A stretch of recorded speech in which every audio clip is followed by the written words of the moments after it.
He was one of the most powerful men in Spain, a grandee, a marquess, a cousin of the Holy Roman Emperor. He had 8 children, a title, a palace, a career that had placed him at the centre of the most important court in Europe. He had everything that the 16th century offered a man of his blood and his ambition. And then they opened a coffin in front of him, and none of it meant anything anymore.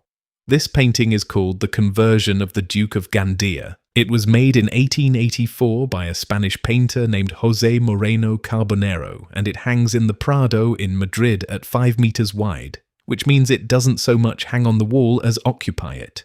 The scene it depicts lasted perhaps a few minutes in 1539. The man at the centre of it spent the rest of his life trying to understand what happened to him in those minutes. And the name of the family he came from is one you already know, though not for anything like this. His name was Francisco de Borgia. His great-grandfather was Pope Alexander VI. The Borgias. If you know that name at all, you know it as a particular flavour of Renaissance poison. Pope Alexander VI, born Rodrigo Borgia, was elected to the papacy in 1492, after what historians politely describe as an irregular conclave and less politely describe as bribery on a spectacular scale. His reign produced Cesare and Lucretia, 2 of history's most notorious siblings, and left behind a legacy so comprehensively corrupt that Alexander VI is still used, 5 centuries later, as the shorthand for everything the Catholic Church has ever tried to be ashamed of: nepotism, murder, political manipulation so brazen it shocked a Renaissance Italy that was not easily shocked. Francisco de Borgia was the great-grandson of that man. Born in 1510 into the Spanish branch of the family, he grew up inside the imperial court of Charles V, the Holy Roman Emperor, who was his cousin. He was charming, pious, musical. He composed counterpoint. He had the Borgia name and none of the Borgia appetite for destruction, which made him an unusual figure in that particular bloodline and a very useful one at court, where a man who was both brilliant and trustworthy was always in short supply. Charles V appointed him Marquis of Lombay, Master of the Hounds, and equerry to the Empress. That last title is the one that matters. Francisco de Borgia was personally attached to Isabella of Portugal, the Emperor's wife. He knew her. He had served her for years. In May of 1539, the Empress Isabella died. She was 35. Charles V was devastated. He never fully recovered, and historians have argued ever since that Isabella's death began the long spiritual withdrawal that would eventually see the most powerful ruler in Europe abdicate his throne and retire to a monastery. But in the immediate aftermath, Charles had a practical problem. Isabella needed to be buried at the royal tombs in Granada, and the journey from Toledo, where she died, would take time in the summer heat. He sent Francisco de Borgia to escort the body. That journey south, through the heat of a Castilian summer, took long enough that by the time the cortege arrived in Granada, what was inside the coffin was no longer what had left Toledo. Francisco de Borgia looked into that coffin and could not recognize the woman inside it. He had known Isabella of Portugal for years.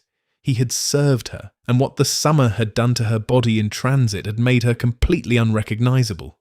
The Empress, whose beauty had, in the words of contemporary accounts, captivated the entire Castilian court, was gone. What remained was something he couldn't name.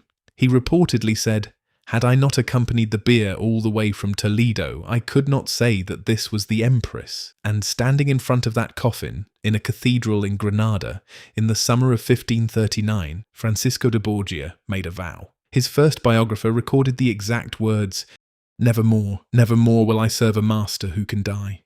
Now look at what Moreno Carbonero did with this moment, because the painting is not simply an illustration of a historical event. It's a precise psychological study of a man at the exact instant his understanding of the world breaks open. Francisco de Borgia is almost falling. His armour, which should be making him stand upright, seems to be the only thing keeping him vertical, and even that's not quite working. He's leaning back against one of his knights who is catching him, and his face is turned toward the coffin, but his body is turning away from it, as if his legs have already decided to leave, while his eyes haven't yet managed to. The Prado's own catalogue describes him as almost collapsing. That's the right word.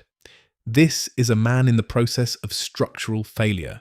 The armour is important, Moreno Carbonero could have painted him in court dress, in silk and velvet.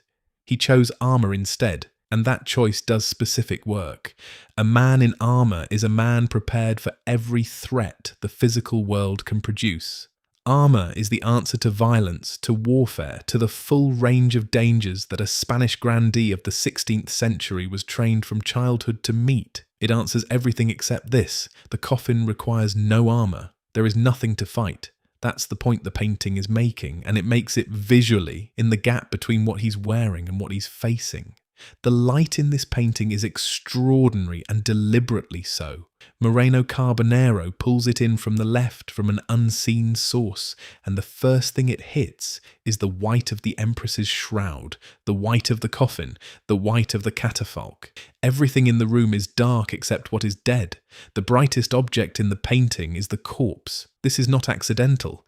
The light is asking you to look at the thing that Francisco de Borgia cannot stop looking at. It won't let your eye go anywhere else. You try to rest on the figures in the background, on the armoured knights, on the stone architecture of the room, and the white keeps pulling you back. This is what he sees. This is the only thing in the room. Look at what the other people in the room are doing. There's a boy in the background young enough that this may be the first dead person he has ever seen, and his expression is exactly that. Raw, unprocessed horror, the face of someone who hasn't yet learned to manage what death looks like. There's a woman with her hands over her face, not looking. She has already decided she cannot look anymore. Moreno Carbonero was 24 years old when he painted this.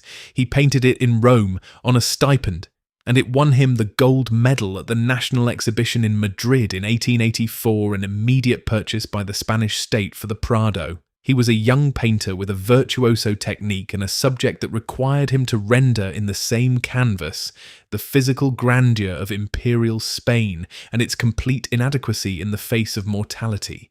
The armour is painted with the kind of meticulous attention that lets you count the rivets, and then you look at what all that meticulously rendered armour is doing, which is failing to protect its owner from a glimpse into a coffin. His wife died in 1546. That was the moment.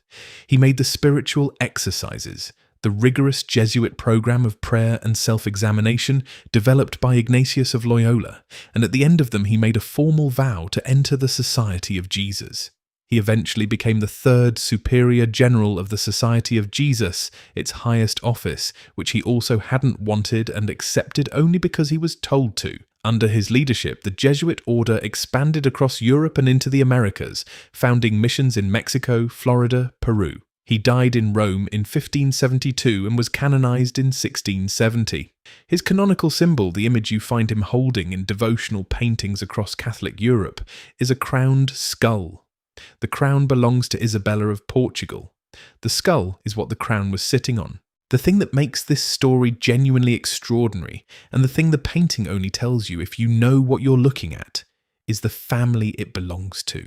The Borgias are remembered for what power did to them, for what the accumulation of wealth and influence and impunity produces in human beings over time, the bribes, the poisonings, the children of a pope treated as political weapons, the church used as a personal revenue stream. Alexander VI is remembered as what happens when someone is given total power and chooses to use it entirely in service of themselves and their bloodline. Francisco de Borgia is what happened when one member of that bloodline stood in front of an open coffin and understood in a single terrible moment that none of it was going to last, that the empress whose beauty had captivated a court was now something he couldn't name, that the world his family had spent generations accumulating power inside of was made of the same material as that body in that coffin. He didn't renounce power because he was weak. He renounced it because he had looked at where it ended and decided he wanted something else. The great-grandson of the most corrupt pope in Catholic history became a saint. The family that had turned the church into a dynasty produced a man who gave his dynasty away. What you're looking at is a man in the process of becoming something his great-grandfather was not. The vow he made in that room lasted the rest of his life. He never served another mortal master.